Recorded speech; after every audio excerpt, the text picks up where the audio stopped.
Hello भाइयों और बहनों। हाँ, मेरा नाम रिया है। उम्र अभी अभी 29 की हुई है। शादी को 7 साल हो गए। मेरा एक बेटा है 6 साल का। नाम है आरव। लोग कहते हैं कि मैं अभी भी कॉलेज की लड़की लगती हूँ। कद 5 फुट 6 इंच, रंग गेहुआ साफ, बाल घने काले लंबे, कमर पतली और हाँ, जो नहीं छुपता वो छुपता नहीं ना। मतलब जो भरा हुआ है वो भरा हुआ ही दिखता है। लोग पीछे पीछे घूमते हैं, कोई सीधी नज़र से देखता है, कोई तिरछी। मैं भी कभी कभी शरारत कर देती हूँ, आंख मार दी, हल्की मुस्कान दे दी। बस मज़ा आता है देखकर कि बेचारे कितना परेशान हो जाते हैं। हमारा घर 2 मंजिला है, गांव से थोड़ा बाहर, लेकिन अब शहर सटा हुआ है। नीचे वाला हिस्सा हमने किराए पर दे रखा है, ऊपर हम रहते हैं। मकान मालिक हम ही हैं, इसीलिए जो मर्ज़ी हो कर लो। मेरा देवर, मतलब मेरे पति का छोटा भाई, अभी दिल्ली में जॉब करता है, कभी कभी आता है। मेरे पति का नाम अशोक है, वो ट्रांसपोर्ट का बिज़नेस करते हैं, दिन रात बाहर ही रहते हैं। घर में बस मैं, आरव और कभी कभी मेरी सास आ जाती हैं 2-4 दिन के लिए। अब असली बात पर आती हूँ। आरव का एक दोस्त है, नाम है वीर। उम्र 19 से 20 की होगी। बहुत लंबा चौड़ा कंधा, गेहूँ रंग, आवाज़ भारी। कॉलेज में पढ़ता है, लेकिन पढ़ाई से ज़्यादा जिम और क्रिकेट में लगता है। उसका घर हमारे से 2 गली छोड़कर है। रोज़ शाम को आरव को लेने आता है, कभी खेलने कभी पढ़ने के बहाने। पहले तो मैंने ध्यान ही नहीं दिया, बस आ जा बेटा कहकर अंदर भेज देती थी। लेकिन एक दिन याद है मुझे आज भी। गर्मी का मौसम था, जून की दोपहर। बिजली गुल थी, पंखा बंद। मैं बाल खोलकर पतली सी नाइटी पहने लेटी थी। आरव सो रहा था।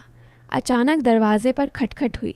मैंने सोचा कोई पड़ोसन होगी। उठी, बाल झटके, नाइटी ठीक की और दरवाज़ा खोला। सामने वीर खड़ा था, सफ़ेद बनियान, नीचे ट्रैक पैंट, पसीना पूरा भीगा हुआ। उसने मुस्कुराते हुए कहा, भाभी, आरव है क्या? हम ग्रुप में प्रोजेक्ट बना रहे हैं, वो कह रहा था आ जाएंगे। मैंने कहा, अंदर सो रहा है बेटा, तू अंदर आ, मैं जगाती हूँ। वो हिचका, बोला, नहीं भाभी, गर्मी बहुत है, मैं बाहर ही खड़ा रहता हूँ। मैंने हंसकर कहा, अरे पागल, बाहर तो और गर्मी है, आना, कूलर चला रखा है कमरे में। वो अंदर आया। जैसे ही दरवाज़ा बंद किया, उसकी नज़र मेरे कंधे पर रुकी। नाइटी का गला थोड़ा सा इधर उधर हो गया था। मैं शर्मा गई। मैंने जानबूझकर तुरंत नहीं ठीक किया, उससे थोड़ा मज़ा आए। वो नज़रें झुकाकर सोफ़े पर बैठ गया। मैं अंदर गई, आरव को जगाया नहीं, बस बाहर आई और बोली, 10 मिनट और लगेंगे उसे, तू बैठ ना, मैं ठंडा ठंडा शरबत लाती हूँ। जब मैं शरबत लेकर आई तो उसने ग्लास लेते वक्त मेरी उंगलियों को हल्का सा छू लिया, जानबूझकर। मैंने कुछ नहीं कहा, बस मुस्कुरा दी।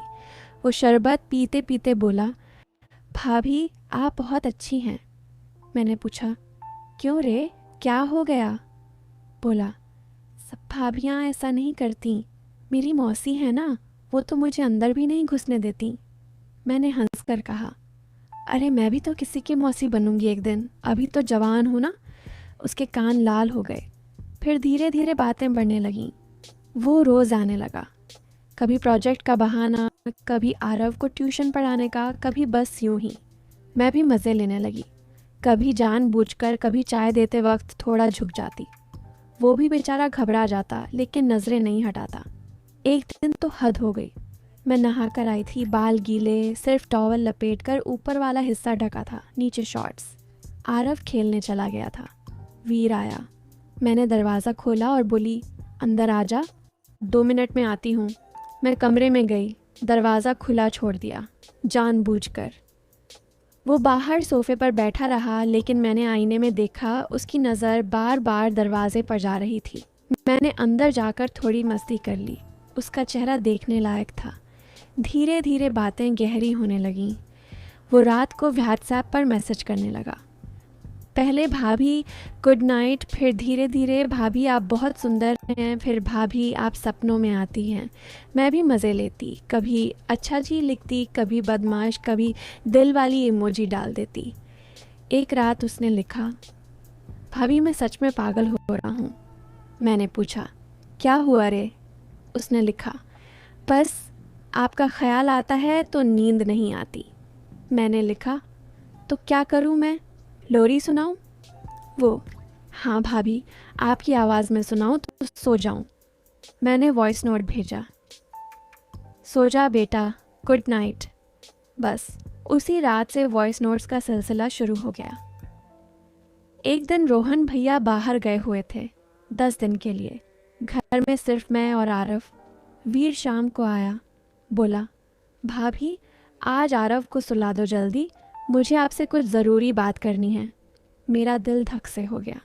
मैंने कहा, ठीक है, आज आना रात को 10 बजे। रात 10 बजे वो आया। मैंने दरवाज़ा खोला। उस दिन मैंने लाल रंग की नाइटी पहनी थी जो थोड़ी टाइट थी। वो अंदर आया, सोफे पर बैठ गया। मैं उसके सामने बैठी।